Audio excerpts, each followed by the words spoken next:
Comment bien récupérer après une randonnée, que ce soit une petite balade, à la journée, à la demi-journée, à la semaine ou un trek de 5000 km, c'est toujours la même chose.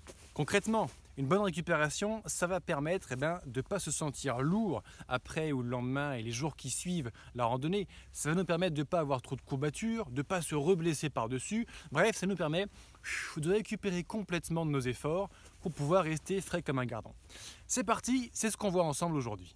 Bonjour les amis, bonjour et bienvenue sur cette nouvelle vidéo. La randonnée vient de se terminer, on vient de trouver un endroit sympa où se poser, où se reposer. Donc c'est parti pour bien commencer de récupérer.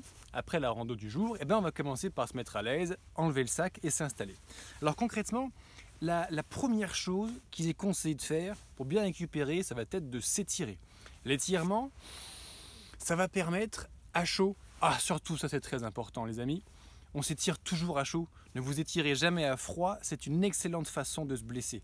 Donc quand on est encore chaud, on vient d'arriver à l'endroit de faire la pause, pour la pause du midi, le bivouac, on est rentré à la maison, à la voiture, qu'importe, tant que le corps est encore un petit peu chaud, on s'étire et on va étirer évidemment tout, absolument tout le corps. Les jambes, c'est très important parce que la randonnée, ça consiste quand même surtout à marcher, mais aussi le haut du corps, surtout si vous avez un sac et surtout s'il est lourd parce que le portage du sac, surtout s'il est mal porté, c'est-à-dire sur les épaules, ça va nous contracter, ça va contracter les muscles et ça c'est vraiment pas bon pour la récupération. Donc première étape, on fait les étirements à chaud. Deuxième chose, pour la récupération, pour bien récupérer après une randonnée, c'est le massage. Alors ça, le massage, on en parle dans beaucoup de disciplines sportives, notamment en musculation, notamment en cyclisme, enfin en tout. On n'en parle pas beaucoup dans la randonnée, pour certaines raisons, mais qui sont toutes mauvaises, puisque le massage, c'est vraiment excellent pour la récupération. Bien masser tous les muscles qui ont été sollicités, ça va permettre de les détendre. Parce que lorsqu'on part marcher, on sollicite les muscles. Une sollicitation musculaire, c'est tension, on se détend, tension, on se détend, tension, on se détend. Le massage, après l'effort, va permettre en profondeur de bien détendre tout le muscle, les fibres musculaires.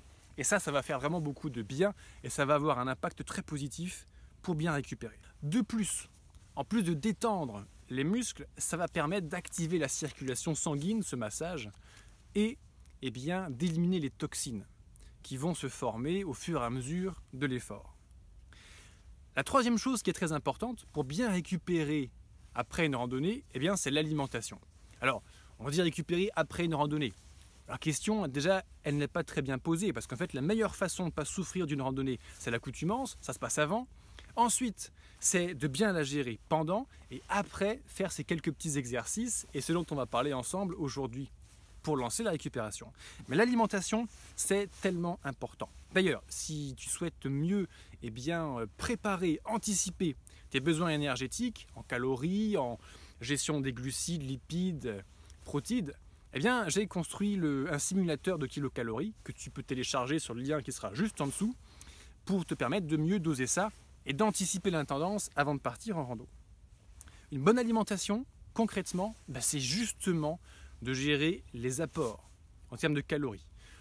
Quand on part marcher, on se dépense beaucoup, on porte un sac lourd, il y a du dénivelé, donc évidemment on va dépenser plus que d'habitude, donc on peut manger plus que d'habitude, mais pas n'importe comment.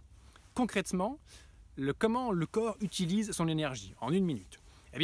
Quand on se dépense, d'abord, le corps va utiliser le sucre qui est immédiatement disponible dans le sang. Ensuite, quand il n'y en a plus, on va taper dans la réserve de glycogène. Le glycogène, il est dans le foie et il est stocké également dans tous les muscles. Au bout d'un certain temps, quand le stock de glycogène va être utilisé, épuisé, typiquement sur les efforts d'endurance, par exemple quand on part faire une randonnée, il y aura une phase d'un petit coup de mou et après on va partir taper dans le gras pour le retransformer en sucre pour faire tourner la machine aux lipides. Donc, pour bien gérer en fait notre énergie, notre niveau d'énergie, il faudrait plutôt viser à manger des glucides pour régénérer bien les stocks de glycogène et en l'occurrence des glucides, donc des sucres lents, donc avec un faible index glycémique. Concrètement, ça va être par exemple, typiquement, le pain, les pâtes, le couscous, le riz, les lentilles, etc. Si possible complet. Ça c'est très important, on en reparlera un autre jour, ce serait trop long à expliquer aujourd'hui. Ça, c'est la base de l'alimentation, que ce soit pour le petit déjeuner, pour le repas du midi à la pause et pour le soir. Le sucre rapide, c'est quand même sympa, ça remet un petit coup de sucre dans le sang, donc c'est du sucre immédiatement disponible. Donc, boire une bouteille de Coca-Cola quand on travaille dans un bureau toute la journée, c'est suicidaire, mais des petits apports de sucre rapide tout au long de la journée, pourquoi pas, surtout quand on commence à avoir un petit coup de mou, justement dans ces fameux 1500 mètres de dénivelé qu'on vient de se péter. Alors ensuite, les protéines, ça va être très important aussi, parce que lorsque l'on fait une contraction musculaire, eh bien, qu'est-ce qui se passe? On fait de la destruction musculaire. En contractant en fait le muscle, on produit des micro-traumatismes et ça détruit des cellules musculaires. Il faut donc les reconstruire. La protéine va nous permettre de les reconstruire. Sauf que la protéine, eh bien, elle est plus difficilement assimilable en fait que les glucides. Donc, il vaut mieux en manger surtout le soir. C'est pareil pour le gras, les lipides, c'est une digestion très lente. Donc si on en bouffe surtout le soir, on va avoir plus de temps la nuit pour digérer tout ça, refaire le stock et pouvoir repartir avec l'énergie le lendemain matin. Donc pour résumer sur la gestion de l'alimentation, du sucre lent, c'est la base de l'alimentation, conventionnelle on va dire, un petit coup de sucre rapide par-ci par-là, notamment en cas de coup de mou, et des protéines et du gras, on peut en manger, oui, mais surtout le soir, parce que si on se baffre avec un énorme plat avec de la viande en sauce le midi, pour repartir l'après-midi en randonnée, ça va vraiment pas être facile, évidemment. Ensuite, bien manger c'est très bien boire c'est très bien aussi, et surtout boire de l'eau. À la fin de cette vidéo, on fera le dernier point, on abordera le sujet de la fameuse bière de récupération. Mais en attendant, on va surtout se concentrer à boire de l'eau pour bien se réhydrater. Alors bien se réhydrater, c'est très important parce que 5% de déshydratation, donc de perte de notre masse d'eau, je vous rappelle qu'on est constitué à plus de 70% d'eau, environ à 70% d'eau on va dire, eh bien 5% de déshydratation, ça correspond à 30% de perte de capacité physique et 30% de capacité intellectuelle. Donc on prend des mauvaises décisions avec un corps fatigué, c'est une des meilleures solutions pour se blesser, mais nous c'est pas ce qu'on veut justement. Donc, bien s'hydrater en permanence va permettre de garder un niveau de performance. Également, ça prévient les tendinites. Si vous êtes sujet aux tendinites, la première chose à faire, c'est l'hydratation. C'est extrêmement lié. J'ai été très sujet aux tendinites il y a quelques années. À l'époque, je ne savais pas tout ce que je suis en train de raconter. En fait, je mangeais ce que j'avais sous la main, je buvais n'importe comment, comme beaucoup de randonneurs, notamment débutants. Hein. Et je les payais très cher, parce qu'une tendinite, ça fait quand même très mal. Le mieux, en fait, pour bien s'hydrater, alors attention, il ne faut pas trop s'hydrater, mais il faut suffisamment s'hydrater. Si on s'hydrate trop, attention à l'hyponatrémie. Et si on ne s'hydrate pas assez, attention à la déshydratation. Donc en fait, la vie, c'est toujours pareil, c'est un équilibre entre deux excès pour que le corps fonctionne de manière optimale.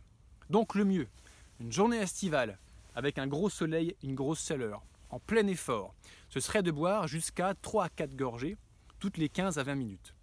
Donc, boire de toutes petites quantités d'eau, mais à des fréquences assez rapprochées, pour que le corps puisse l'assimiler convenablement, et ça optimise la dépense en eau par rapport à la réhydratation de l'organisme.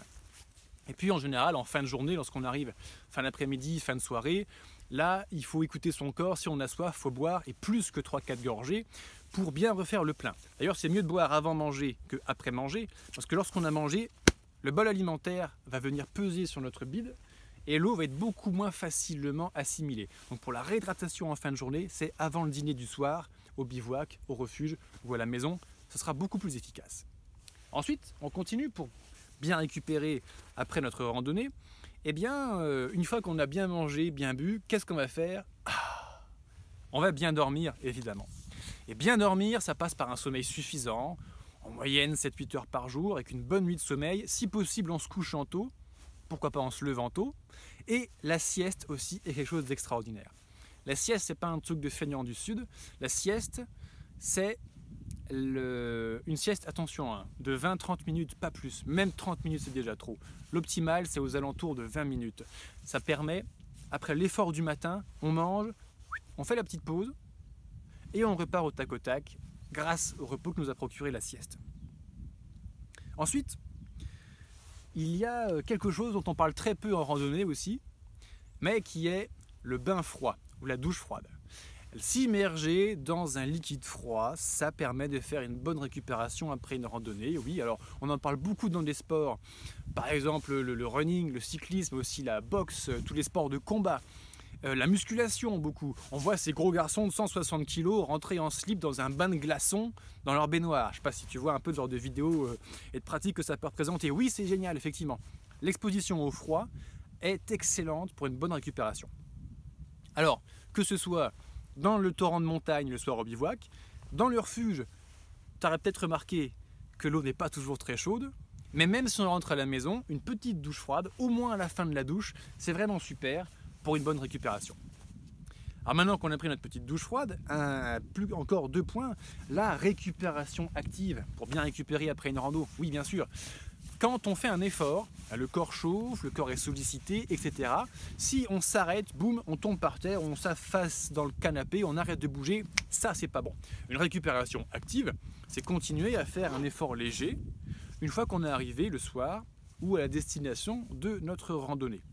Par exemple, c'est enlever le sac et marcher un petit peu sans le sac. Vous voyez, faire un effort léger, light, pour que l'intensité du corps monte et au lieu de descendre d'un coup d'un seul rapidement, redescendre gentiment avec une petite récup active. 5-10 minutes, c'est suffisant, mais c'est très bien.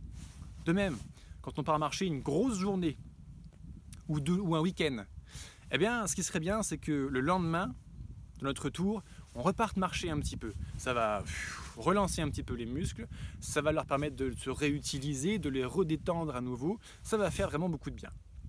Et une dernière chose, on va parler un petit peu de la fameuse bière de récupération. Moi aussi, j'en ai beaucoup entendu parler, surtout sur les sentiers, surtout dans les refuges. Alors c'est sûr que psychologiquement c'est super, on a fait une bonne journée de marche, on rencontre des gens sympas, des randonneurs, des randonneuses sympas au bivouac, on prend une petite bière, c'est très bien. Cependant, pour le corps, c'est absolument catastrophique. Parce que l'alcool, il a 2 gros problèmes. Le premier, c'est que c'est le foie qui distille l'alcool qu'on met dans notre corps. Or, le foie, c'est justement lui qui chope le sucre qu'on a mangé pour le retransformer en glycogène et refaire le plein de glycogène dans le foie et dans les muscles. Donc, quand je sirote ma bière juste après avoir fait ma randonnée, j'empêche mon foie d'absorber correctement le sucre de toute la soirée pour refaire les réserves. Donc le lendemain, je repartirai avec un déficit de réserve en glycogène parce que j'ai fait travailler mon foie à distiller de l'éthanol plutôt qu'à distiller du sucre. Et la deuxième chose, c'est que la bière, en plus, c'est un facteur de déshydratation. C'est exactement l'inverse de ce qu'on veut faire. On a vu, pour une bonne récupération après une rando, il faut une bonne hydratation. Donc, c'est pas bon à tous les plans, en fait, au niveau physiologique. Alors, pour résumer, pour bien récupérer après une randonnée, juste après, encore à chaud, s'étirer et se masser, comme on l'a vu ensemble. Ça, c'est absolument excellent. Ensuite, il faut bien gérer son alimentation. D'ailleurs, on a vu le gestionnaire, le simulateur de calories qui est à ta disposition juste en dessous à télécharger. On en parlera un petit peu plus prochainement puisque début avril va sortir le nouveau guide vidéo de la nutrition en randonnée que je suis en train de concevoir. Il s'agira de 5 ou 6 heures de vidéo avec toute la base de données nécessaire à tout ce qu'il faut savoir pour bien gérer sa nutrition, notamment en randonnée, mais pas que, évidemment. Une bonne hydratation, évidemment, très important, surtout si on est sujet aux tendinites. Bien dormir, évidemment, les bains froids, la douche froide. Je sais que ça, il y a quelques frileux, quelques frileuses qui ne vont pas apprécier.